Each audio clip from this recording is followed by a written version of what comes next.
Hello everyone, this is Ravichandra UPSC CSC welcoming all on Samarth हाइस and judiciary.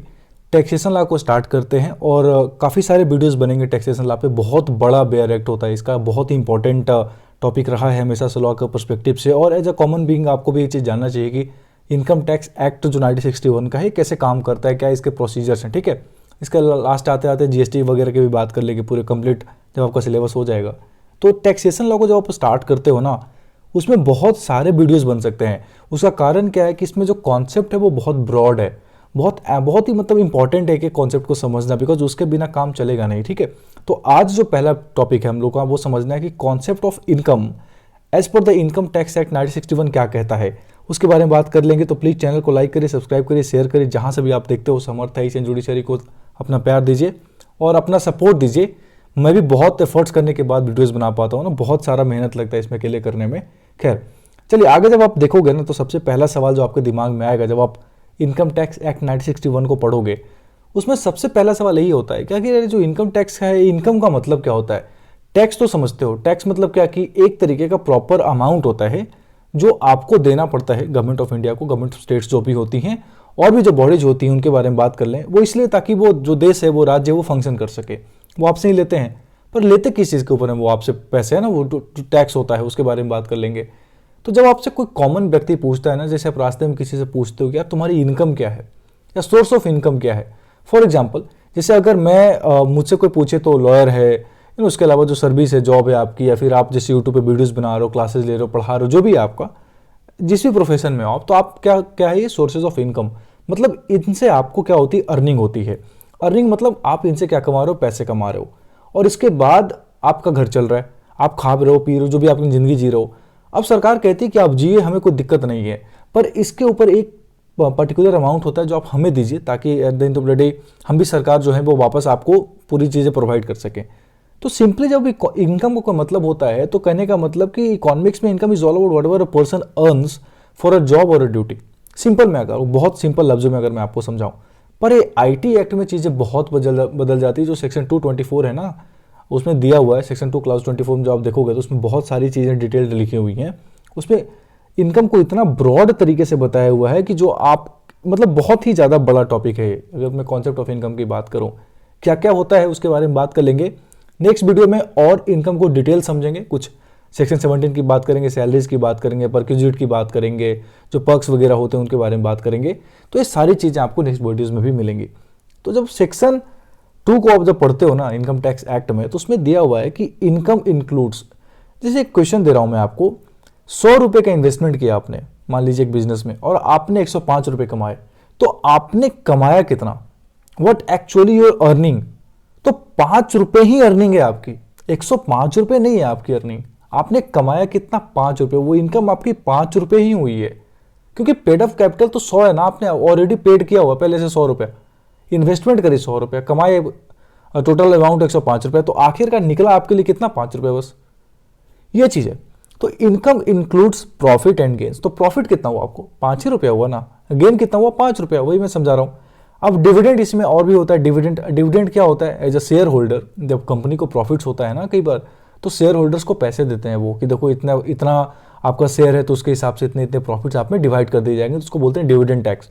पहले India में dividend distribution tax होता था, डीडीटी, अब तो नहीं होता, जो 2019 के बजट के बाद हटा दिया गया इसको। उसके अलावा अगर जब आप पढ़ोगे तो कुछ वॉलंटरी कॉन्ट्रीब्यूशंस, जो कोई ट्रस्ट होता है, जो कोई होली रिलीजियस पर्पसेज के लिए बनाया गया है, कोई इंस्टीट्यूशंस अलग के लिए बनाए गए हैं, अगर उनको कोई वॉलंटरी कॉन्ट्रीब्यूशंस हो रहा है तो वो एक तरीके से उस ट्रस्ट के लिए क्या हो गई, इनकम हो रही है ना। उस ट्रस्ट के वॉलंटरी कॉन्ट्रीब्यूशंस हो रहे हैं, आपने गए 100 रुपया दिया, 200 रुपये दिए, 400 रुपये दिया, तो कुछ ऐसे क्लाउजेस, सब क्लाउजेस में बात करेंगे अभी नेक्स्ट वीडियोज में कभी, तो उसको पे क्या होता है, उनके लिए इनकम हो गया। आगे कहता है the value of any perquisite और profit in lieu of salary taxable and clauses 2 and 3 of section 17।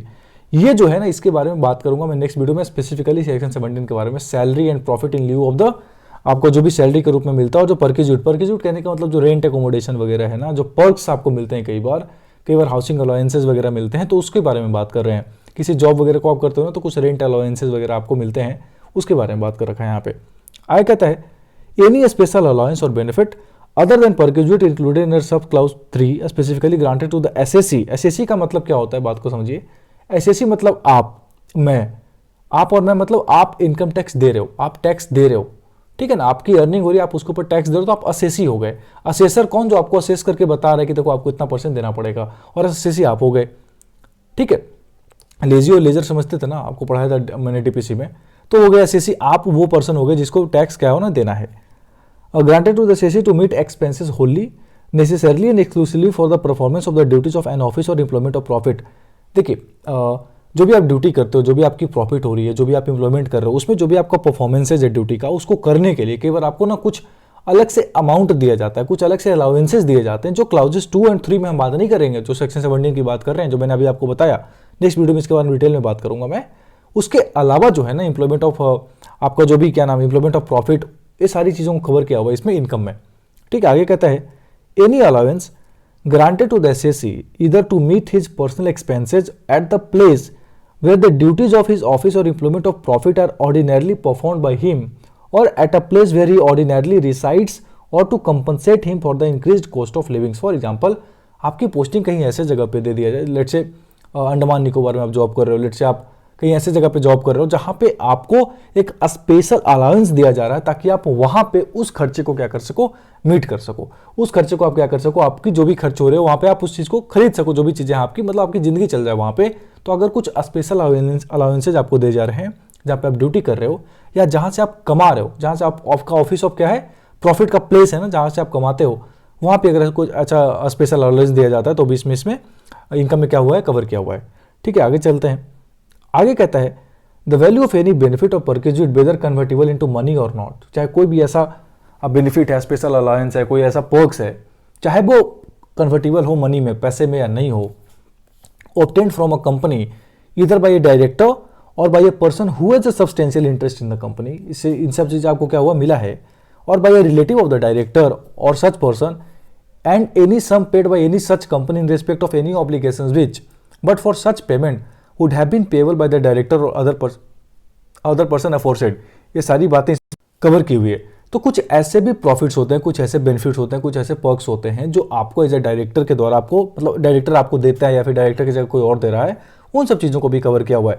देखिए जब आप इस वीडियो को कंप्लीट देखो तो एक चीज़ समझोगे कि income is something that is not exhaustive in nature. वो सारी चीज़ें इसमें लिखी हुई नहीं है। इनकम टैक्स एक्ट में हर चीज़ जोड़ दिया नहीं गया कि नहीं ये है तो बस इनकम है। जैसे कॉन्स्टिट्यूशन ऑफ इंडिया क्या है, एक लिविंग डॉक्यूमेंट है ना, एक ऐसा डॉक्यूमेंट है जो आपको लिखकर सारी चीज़ें दे दिया है। पर एक बॉडी है ना पार्लियामेंट ऑफ इंडिया, जो उसमें अमेंडमेंट्स करते रहती हैं समय समय पर। उसी तरीके से इनकम टैक्स एक्ट भी कोई एग्जॉस्टिव नहीं अपने आप में कि जो लिखा है वही होगा।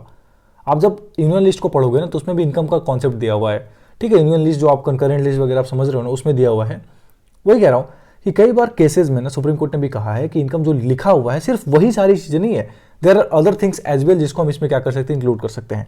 आगे the value of any benefit और perquisite whether convertible into money और not obtained by any representative assessee mentioned in clause. मान लीजिए कोई रिप्रेजेंटेटिव एसएससी आप नहीं, आपकी जगह कोई और है, तो उसको भी वहां पर क्या कर सकते हैं, इंक्लूड किया हुआ है। उसके अलावा कई और सारे सेक्शन इसमें इंक्लूड किए हुए हैं, जो धीरे धीरे आपको इनकम टैक्स एक्ट जब खत्म होगा ना हमारा पूरा का पूरा प्लेलिस्ट, तब जाके समझ में आएगा। अभी मैं आपको सडनली बता दूं कि क्लाउज 3 में क्या हुआ है, क्लाउज 17 में जो आपका है, वो सेक्शन 17 में जो आपका जो भी रेंट अलाउंसेज है सारी ऐड किए हुआ है, एमपी एमएलए का कुछ ऐसा कॉन्सेप्ट है उसमें, ये सारी चीज़ें अभी समझ में नहीं आएंगी आपको। धीरे धीरे जब एंड होगा ना इनकम टैक्स अपना प्लेलिस्ट, तब आपको सारी चीज़ें कंफर्म हो जाएंगी, कॉन्सेप्ट ऑफ इनकम, ठीक है। आगे कुछ कैपिटल गेन्स का भी चार्जिबिलिटी है। कैपिटल क्या होता है, कैपिटल गेन्स क्या होता है, कैपिटल रिसीट क्या होता है, कैपिटल एक्सपेंडिचर क्या होता है। यूपीएससी में इकोनॉमिक्स में अलग चीज़ें पढ़ना, लॉ में थोड़ा सा इसको डिटेल वर्जन में पढ़ा दिया गया है, ठीक है। तो इस सब के बारे में बात करेंगे। और भी चीज़ें सारी इसमें लिखी हुई है। मान लीजिए कोई प्रॉफिट है, गेन्स है, कोई बिजनेस हो रहा है बैंकिंग में, जैसे providing credit facilities carried on by a cooperative society with is member, वो भी इनकम हो गई उस कोऑपरेटिव सोसाइटी के लिए मान लीजिए। आगे any binning from lottery, crossword puzzles, races including horse races, card games and games, other games और in sort of gambling.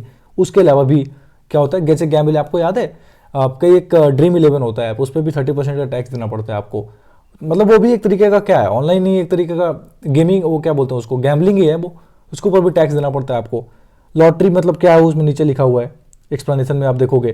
Card game, ये सारी बातें बता रखी है। तो मतलब income as a something that is something जो आपको कमाई हो रही है जहाँ से भी, अब कानून के नज़र में अगर वो लीगल है और चाहे वो इलीगल है, मैं बता रहा हूँ, अगर वो इलीगल है बाद में पकड़ा गया तो उसके ऊपर आपको टैक्स तो देना ही पड़ेगा। जैसे फॉर एग्जांपल कई बार इलेक्ट्रिसिटी की चोरी करते हैं लोग, तो पनिशमेंट तो मिलती ही है। या फिर कोई ऐसी चीज़ जो कानूनन तरीके से तो इलीगल है, पर आपने अर्निंग करी है उसके ऊपर, तो आपको उसके ऊपर सबसे पहले इनकम टैक्स देना पड़ता है, उसके बाद आगे का प्रोसीजर होता है। लीगल तो कमा रहे हो तो टैक्स देना ही पड़ेगा। आगे कहता है any sum received by SSC from his employee as contribution to any provident fund और सुपर एन्युएशन फंड और any fund set up under the provisions of the employee state insurance act और any other fund for the welfare of such employee, उसके ऊपर भी आपको क्या करना पड़ेगा, इनकम टैक्स देना पड़ता है। अब इनकम क्या हुआ, एक एग्जांपल दूं, जैसे यहीं पे मुझे याद आ गया, मान लीजिए आपने इनकम, आपका जो भी ये इंश्योरेंस वगैरह करवा रखा है आपने, उसके ऊपर आपको टैक्स देना पड़ रहा है बाद में। अब आपको कंपनसेशन मान लीजिए मिल रहा है, तो कंपनसेशन क्या आपके लिए इनकम है? इनकम मतलब प्रॉफिट एंड गेन्स, हमेशा याद रखना, प्रॉफिट या गेन्स या डिविडेंड, या आपने कुछ ऐसी अर्निंग करी है जिसपे बाकी में लगता है कि नहीं यार इनकम देने का कोई लॉजिक, इनकम टैक्स देने का बनता है। फॉर एग्जांपल मेरा एक पैर टूट गया, कंपनसेशन मिलेगी मुझे, मान लीजिए गवर्नमेंट ऑफ कुछ ऐसा हुआ कि गवर्नमेंट के व्हीकल से मेरी चोट एक्सीडेंट हो गया, रेलवे में मान लीजिए, रेलवे कंपनसेशन के रूप में मुझे 5 लाख रुपए मुआवजा देता है, तो 5 लाख रुपए पर टैक्स देखा, कभी सुना है क्या कि गवर्नमेंट ने 5 लाख अनाउंस किया उसके ऊपर इनकम टैक्स देना पड़ रहा है? वो इनकम थोड़ी ना हुई उसकी, वो इनकम थोड़ी ना है, क्योंकि उसने कोई ड्यूटी थोड़ी परफॉर्म किया, कोई ऐसा काम थोड़ी परफॉर्म किया, कोई आउटसाइडर पर्सन के साथ थोड़ी ना कॉन्टेक्ट में रहा है, वो तो कॉम्पनसेशन मिल रहा है, वो चीज यहां पे है। कोई भी ऐसा सम अगर एसएससी को रिसीव्ड होता है उसके एम्प्लॉय के द्वारा, या कोई भी ऐसा कंट्रीब्यूशन मान लीजिए प्रोविडेंट फंड में, सुपर एन्युएशन फंड में, ईएसआईसी में आपने कर रखा है, तो आपको इनकम के रूप में, इनकम टैक्स के रूप में आपको उसके ऊपर टैक्स देना पड़ेगा। Any sum received under a keyman insurance policy including the sum allocated by way of bonus on such policy, उसमें भी टैक्स देना पड़ेगा। ये सारी बातें इसमें आगे लिखी हुई हैं। सेक्शन 20 बहुत इंपॉर्टेंट है, सेक्शन 56, सेक्शन 43, सेक्शन 17 आने वाले वीडियोज में कवर करेंगे। उसके अलावा एनी सम ऑफ मनी और value of property referred in clause 2 of section 56 अभी मैंने आपको बताया। आगे देख लेते हैं, इन सब के बारे में बात करेंगे धीरे धीरे। आगे कहता है assistance in the form of a subsidy or grant or cash incentive or duty drawback or waiver or concession or reimbursement by the central government or state government or any authority or body of agency in cash or kind of assessee other than what the subsidy or grant or reimbursement which is taken into account for determination of the actual cost of the asset or the subsidy or grant by the central government for the purpose of the corpus of a trust or institution set up under the central government or state government। देखिए कई बार क्या होता है ना कि जो central government state government के द्वारा जो कॉन्सेशन आपको मिल रहा है, जो रिइंबर्समेंट मिल रहा है किसी काम के लिए, उसको ऊपर टैक्स नहीं मिल लेना पड़ता है। पर कुछ चीजें ऐसी होती हैं जिसके ऊपर टैक्सेबल इनकम भी होता है वो तरीके से। मान लीजिए रिइंबर्समेंट मिला आपको, पर वो किस कॉन्सेप्ट में मिल रहा है वो यहाँ पे लिखा हुआ है, जो हम बात करेंगे केसेस में अपने आने वाले वीडियोज में। तो ओवरऑल इनकम इज समथिंग, जो भी मैं आपको बताने वाला हूं ना, सारी बातें, ये बातें से आपको क्लियर हो जाएंगी। जो कीवर्ड्स और जो जजमेंट्स आए हुए हैं, जैसे एक सीटीआई मतलब कमिश्नर ऑफ जो आपका इनकम टैक्स, उसके बारे में बात कर लें, वर्सेज जीआर कार्तिकेय 1993 का केस है। इसमें सुप्रीम कोर्ट ने कहा कि देखो, सुप्रीम कोर्ट ने बड़ा अच्छा बात कहा जो मैंने आपसे बोला अभी, कि something income tax act is something that is not exhaustive in nature, कि बस खत्म हो गया इनकम यहीं पे। जैसे मैंने आपको रिइंबर्समेंट वाला बताया, मैं वो बताऊं आपको कि assistance in the form of subsidy, इसी से समझ में आएगा आपको, सब्सिडी के रूप में असिस्टेंस मिल रहा है या कोई ग्रांट मिल रहा है, कैश इंसेंटिव मिल रहा है, duty drawback or waiver or concession और रिइंबर्समेंट समझते हो ना, एसएसबी देने गए होंगे बहुत सारे बच्चे सीडीएस का। अब सरकार यहाँ से आपको क्या कहती है, भेजती है मतलब इलाहाबाद से आने जाने का खर्चा रिइंबर्स कर दिया जाता है आपको, राजधानी तक का 30 का रिइंबर्समेंट, मतलब वापस भेज देगा आपको वो पैसा, whatever name called by the central government or the state government or any authority or body of agency in cash or kind to the SSC other than, किम के द्वारा। अगर इन दोनों के अलावा है तो उसको हम क्या बोलते हैं, टैक्सेबल बोलते हैं। रिइंबर्समेंट इन दोनों के केसेस में टैक्सेबल नहीं है, बाकी सारे केसेस में टैक्सेबल है। ये बात सुप्रीम कोर्ट ने कही कि इनकम का कॉन्सेप्ट सेक्शन जो आपका 224 में दिया हुआ है ना, ये सारी चीज एग्जॉस्टिव नहीं, इसके अलावा भी कुछ चीज इंक्लूड हो सकती है, वो डिपेंड करेगा केसेस पे। अब किसके अलावा, the subsidy or grant or reimbursement which is taken into account for determination of the actual cost of all the asset in accordance with the provision of explanation 10। अब explanation 10 43 का क्या कहता है नेक्स्ट वीडियो में बताऊंगा। 17, 56, 28 और 43 ये 4-5 sections ऐसे हैं जो कॉन्सेप्ट ऑफ इनकम को और इंक्लूड करके बताती है। तो ओवरऑल मेरा अभी कहने का मतलब क्या हुआ कि रिइंबर्समेंट और कंसेशंस और ड्रॉबैक्स और कैश इंसेंटिव्स भी कई बार आपके टैक्सेबल इनकम में आते हैं। यही बात कही गई कि income is of widest amplitude, बहुत बड़ा इनकम का कॉन्सेप्ट है, includes more than whatever mentioned in section 224 on case basis, other receipts can also be included. अरे बात को समझे, बूझे कि नहीं बूझे बताओ, समझ में आया ना। देखो मैं बहुत टायर्ड हूँ, लिटरली बताऊँ बहुत टायर्ड हूँ, उसके बावजूद मैं वीडियोज रिकॉर्ड कर रहा हूँ। आप सबने अर्थ को एक फील किया होगा, अभी मैंने भी किया, उसके बावजूद I am recording that video. ठीक है, तो प्लीज़ लाइक करिए, सब्सक्राइब करिए, शेयर करिए, सपोर्ट करिए, आपका प्यार बहुत इंपॉर्टेंट है। आगे देखिए, even single transaction can be taxable. ये सारी बातें सुप्रीम कोर्ट की बात कही हुई अलग अलग केसेस में, तो बुलेट पॉइंट के रूप में मैं आपको बता दे रहा हूं। कई बार सिंगल ट्रांजेक्शन भी होता है, उसको भी टैक्स किया जा सकता है एक लिमिट के बाद। फॉर एग्जाम्पल, इंडिया में कई बार ऐसा आपने सुना होगा कि 5 लाख 7 लाख तक अगर इनकम है आपका सालाना, तो आप टैक्स नहीं देते हो, इनकम टैक्स नहीं देना पड़ता आपको। पर मान लीजिए एक ही ट्रांजेक्शन हुआ आपको और वो ट्रांजेक्शन 10 लाख का है, तो क्या वो इनकम के रूप में आपको उसके ऊपर टैक्स देना पड़ेगा कि नहीं देना पड़ेगा? मान लो पूरे साल में एक ही बार ट्रांजेक्शन आपको हुआ 10 लाख रुपए का, वो इनकम हुई आपकी, तो क्या उस पर टैक्स बनता है कि नहीं बनता? बिल्कुल बनेगा। मुद्दा ये है ही नहीं कि सिंगल ट्रांजेक्शन है कि डबल ट्रांजेक्शन है कि मल्टीपल ट्रांजेक्शन है। Even single transaction can also be taxable, समझे? इनकम में not be necessarily be recurring in nature, generally it is of that nature. Kamakhya Narayan Bhatt CIT के केस में कहा हुआ है, कमिश्नर ऑफ इनकम टैक्स से कामाख्या नारायण के केस में कहा, क्या कहा सुप्रीम कोर्ट ने, कि कई बार इनकम हमें जो लगता है कि एक ऐसी सोर्स है, एक ऐसा कॉन्सेप्ट है इनकम का, मतलब जो जनरली लोग समझते हैं कि हर महीने के लास्ट में या 15 दिन पे, 20 दिन पे, 1-2 महीने, 10 दिन पे आपको रेकरिंग नेचर का, रिपीटिंग नेचर का वो आपको मिलता रहता है, तो उसके लिए क्या बोलते हैं? इनकम बोलते हैं। जैसे सुबह में आपने काम करा, कुछ शाम होते होते आपको पैसे मिले, अगले दिन, तीसरे दिन, चौथे दिन, 5वें दिन, 10वें दिन करके आपने काफी पैसे कमाया। बिजनेस में मान लो, मैं बिजनेस की बात कर रहा हूं, तो वो रेकरिंग नेचर का हो गया कि हर दिन आपको वो चीज रिपीट हो रही है। पर ऐसा कुछ होता है कि 1 महीने के लिए मिला, अब वो 3 महीने तक मिल नहीं रहा, अब चाहे 4 महीने के लिए मिल नहीं रहा, फिर एकदम से बाद में मिलेगा। होने चाहिए 12 ट्रांजेक्शन साल में, हो रहे हैं 6 ही ट्रांजेक्शन, पर ओवरऑल आपका इनकम तो आ रहा है ना। तो ये मैंडेटरी नहीं है अगर टैक्सेबिलिटी की हम बात करें कि इनकम आपका रेकरिंग नेचर का ही होना चाहिए। हर बार एक पीरियोडिसिटी होनी चाहिए उसमें, कहने का मतलब कि वो पीरियोडिक लेवल पर क्या होना चाहिए, पीरियोडिक इंटरवल पे रिपीट करना चाहिए, ये मैंडेटरी नहीं है। बात को समझे? आगे कह रहा है, अ person can not make income out of himself. मान लो खुद ही तुम कैसे इनकम अर्न कर सकते हो अपने आप से, मतलब खुद ही कैसे इनकम अर्न किया जा सकता है, बिना आउटसाइडर कॉन्टेक्ट के कभी इनकम अर्न नहीं हो सकती। ये बात हमेशा याद रखिएगा। इनकम के लिए आपको आउटसाइडर की हेल्प लेनी पड़ेगी। आउटसाइडर मतलब या तो कोई एजेंसी हो सकती है, अथॉरिटी हो सकती है, इंडिविजुअल हो सकता है, गवर्नमेंट हो सकता है, कोई बिजनेस हो सकता है। उस बिजनेस से भी अगर आप इनकम अर्न कर रहे हो तो उसमें कोई ना कोई जो पैसा आपको आ रहा है वो कहीं ना कहीं से ऐसे जगह से आता है जिसमें अदर एजेंसी इन्वॉल्व होती हैं। तो a person can not make income out of himself, there is a sure chance of connection with outside agency.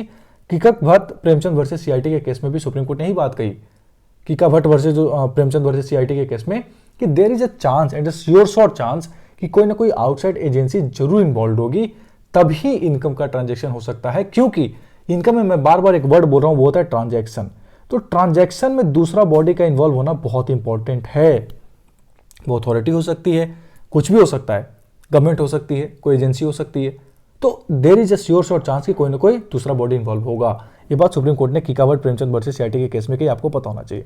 Exception कह रखा है, if a person occupies his own house property for residential purposes, उसमें हम नहीं कह रहे, मान लो खुद ही के घर में आप रह रहे हो, खुद ही अपने जो घर में आपने क्या करा, अपनी प्रॉपर्टी को ऑक्युपाई कर रखा है, तो उसकी हम इनकम की बात नहीं कर रहे।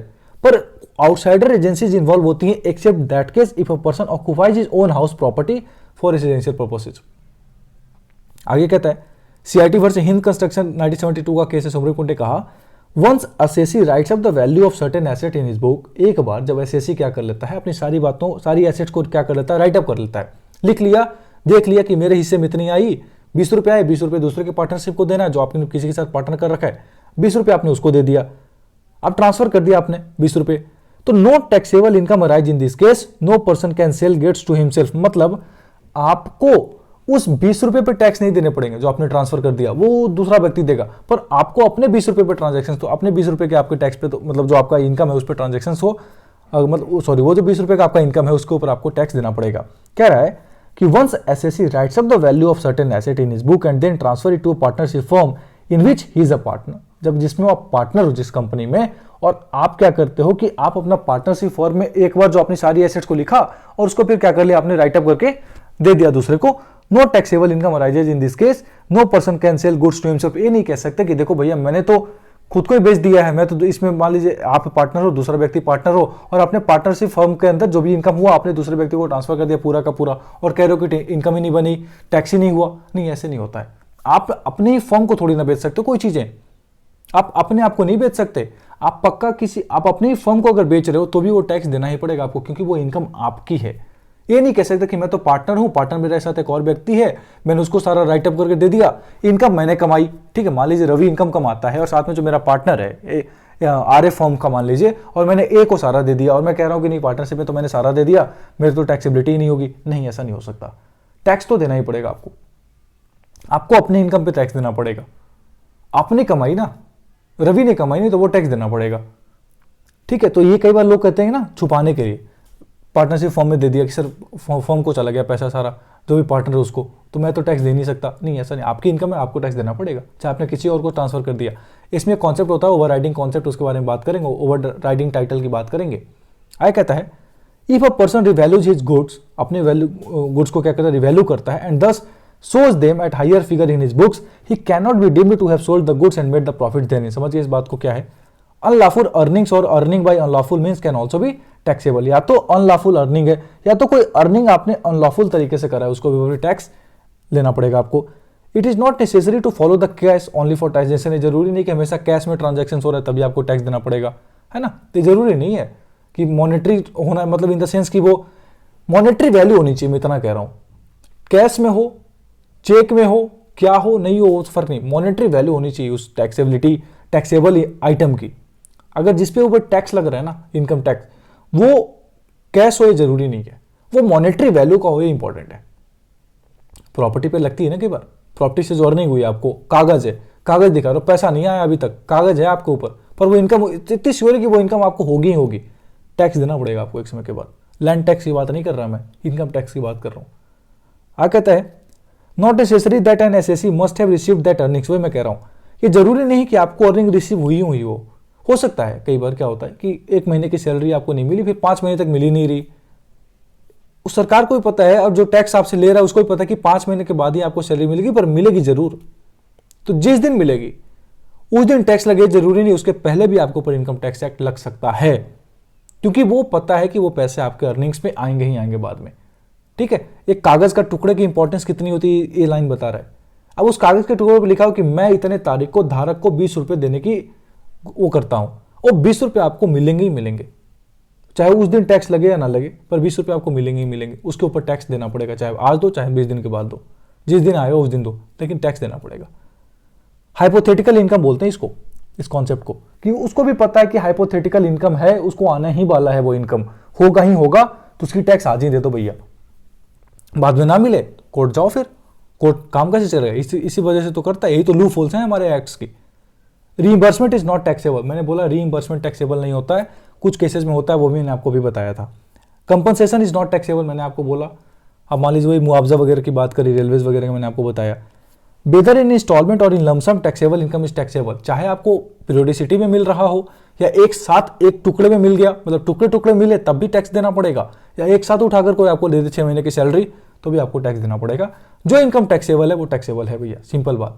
जो मॉनेटरी वैल्यू टैक्सेबल है वो टैक्सेबल है।